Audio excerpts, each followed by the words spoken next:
Welcome to the deep dive. Today, we're looking at a really significant place on the Camino de Santiago. That's right, the Cruz de Ferro. We're using a piece from the Camino Within book to kind of explore why it resonates so much. Yeah, the book offers this personal reflection, which gives us a great angle. Absolutely. So our goal here is to unpack the tradition, the symbolism, Yeah. and, the personal impact it has based on this account. Okay, so let's start with what it is. The book describes the Cruz de Ferro. It's basically a tall wooden pole, right? Right, with an iron cross on top. hmm And it's roughly the halfway point on the Camino Francis, way up in the mountains. And the cross there now isn't the original?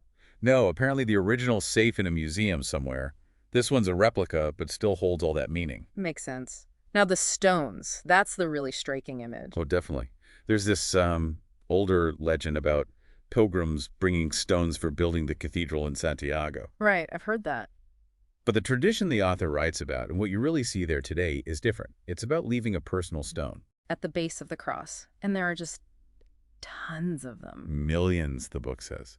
Just this huge mound growing over time. It's quite a sight. Wow. Imagine carrying a stone, even a small one, for hundreds of kilometers. Exactly. That effort, that weight, Hmm. it leads into the symbolism. The stones of burden, as the author puts it. The idea is that the stone represents something you want to leave behind. A burden, a regret, maybe something you need to forgive or be forgiven for. So leaving the stone is like physically releasing that weight. Precisely. There's a real tangible element to it. Yeah. And the author's own story really brings this home. Yeah, that part was powerful. Carrying a stone for, was it 22 years? 22 years, tied to a childhood memory from Lebanon. It's a long time to carry something. And finally placing it there at the Cruz de Ferro, you could feel the release described in the book. A real sense of peace. Yeah. It's a very moving account. And it also taps into something bigger, doesn't it? This sense of connection. Definitely. The author talks about feeling surrounded by the energy, the hopes, the struggles of all the pilgrims who came before. Millions of people, each with their own story, their own stone. It creates this powerful feeling of shared humanity, Mm. realizing everyone's got something. Yeah, that realization hits hard, that feeling of why me when you're struggling. Right. And then you see this monument, this testament, and you realize, well, maybe it's not just me. Everyone carries these unseen things. We all have our own invisible stones, our own challenges, things people on the outside just don't see. Exactly.